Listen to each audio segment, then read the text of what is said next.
큐티가 살아야 영적 생활이 삽니다. 오늘도 우리와 날마다 동행하시는 예수님의 은혜를 경험하며 살아가는 복된 하루가 되시기를 주님의 이름으로 간절히 축원을 드립니다.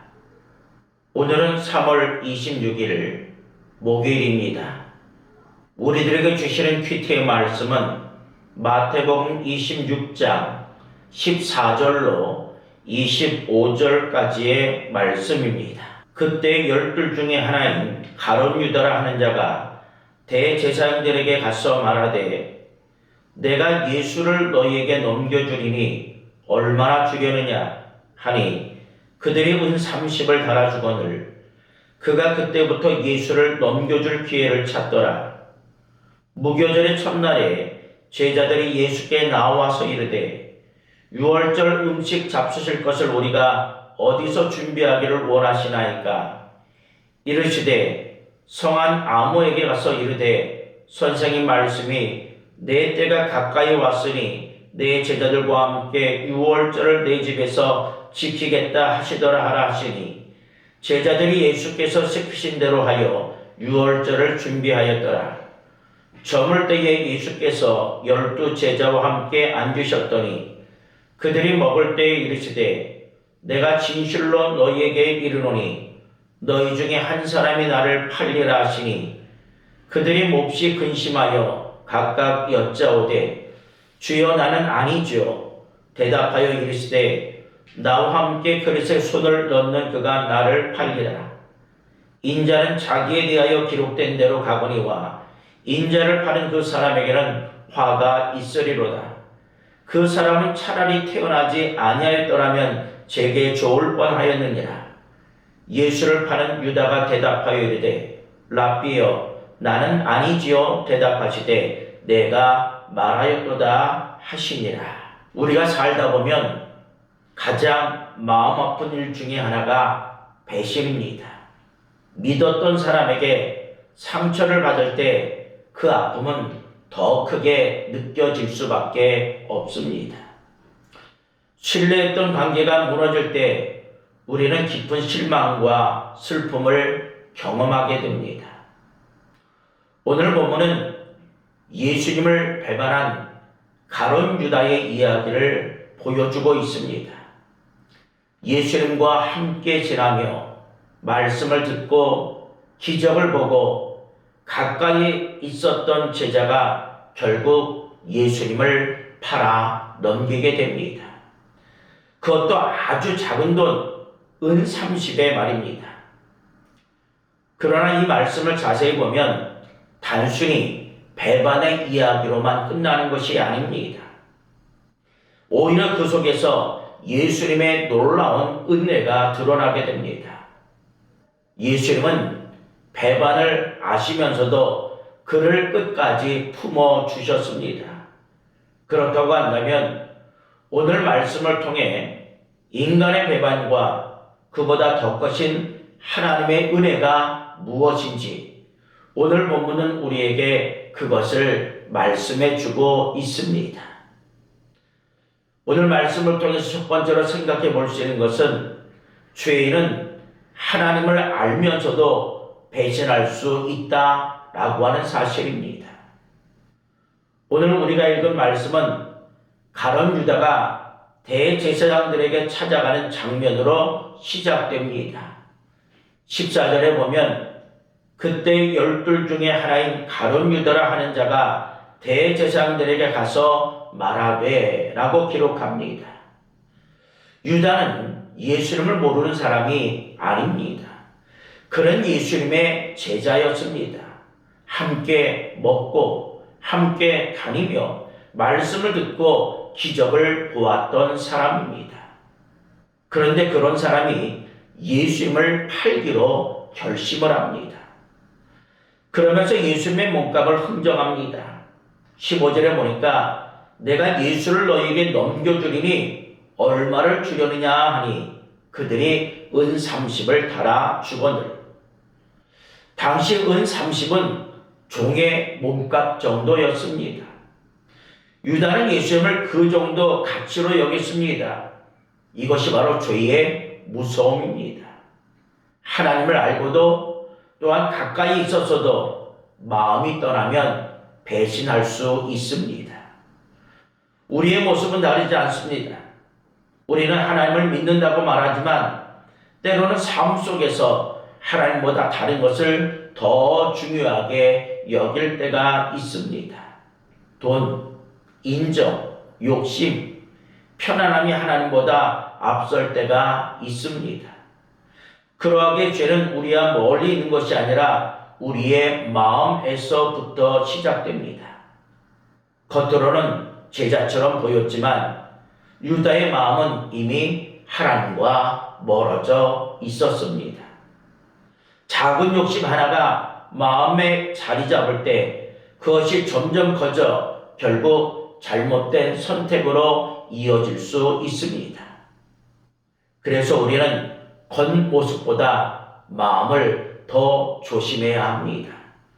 그러므로 우리는 하나님과의 관계를 날마다 점검하며 살아가는 것이 우리의 믿음을 지키는 길인 줄로 믿습니다. 마지막 두 번째로 생각해 볼 수 있는 것은 예수님의 은혜는 배반 속에서도 멈추지 않는다라고 하는 것입니다. 예수님은 유다의 배신을 이미 알고 계셨습니다. 그럼에도 불구하고 예수님께서는 그를 끝까지 내치지 아니하셨습니다.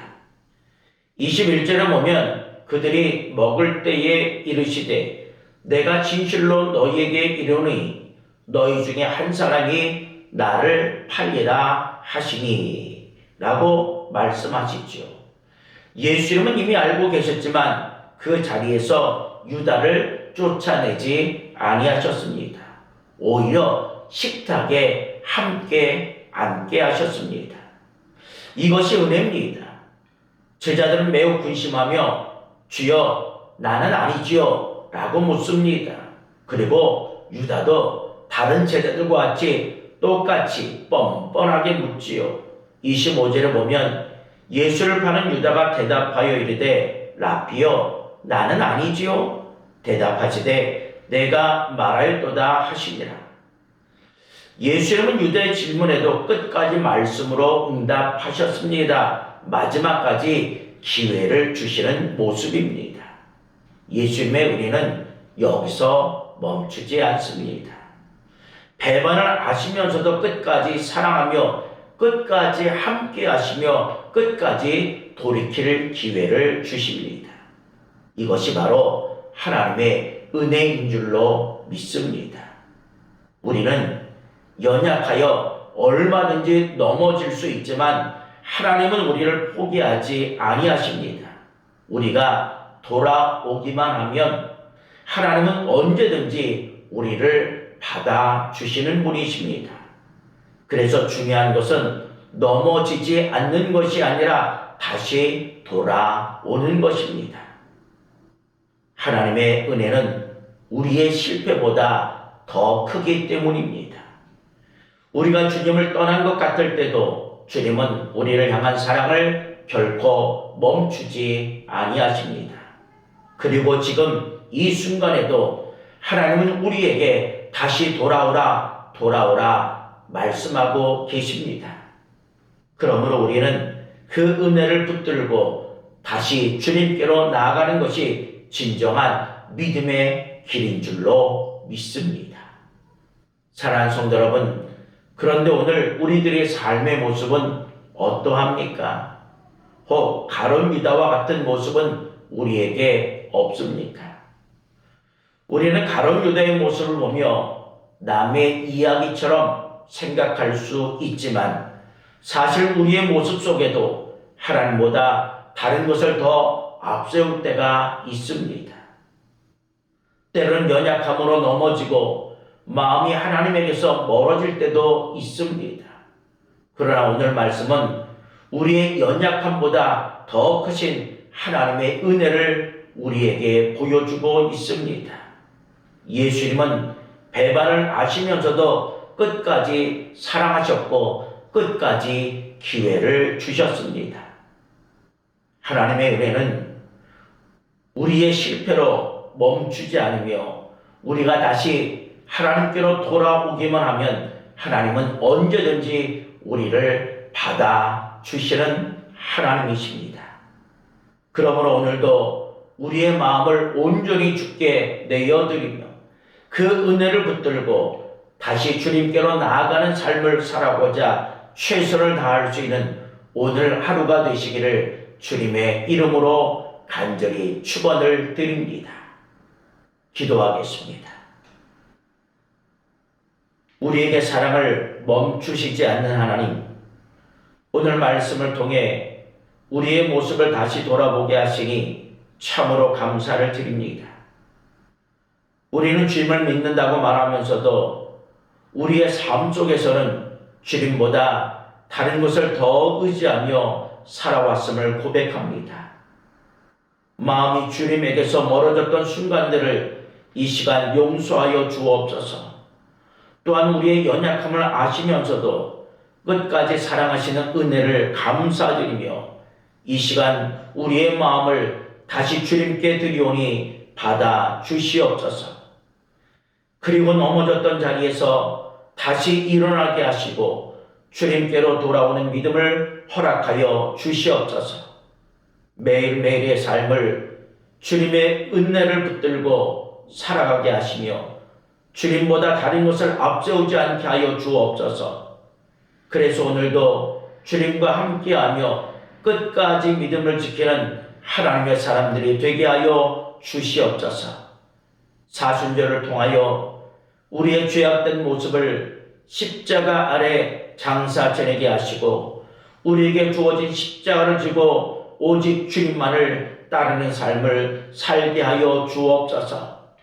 때로는 우리가 걸어가는 그 길이 험하고 어려운 길이 될 수도 있지만 그 길이 주님께서 걸어가신 길이라면 담대하게 함께 걸어갈 수 있도록 인도하여 주시며 오늘도 구름기둥 불기둥으로 역사하시는 그 하나님이 나의 하나님이 되심을 삶으로 경험하는 이 한 날 되게 하여 주시옵소서.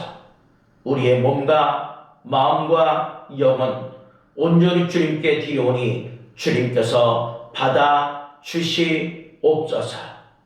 예수님의 이름으로 기도드립니다. 아멘. 이제 말씀과 기도의 제목을 가지고 함께 기도하겠습니다.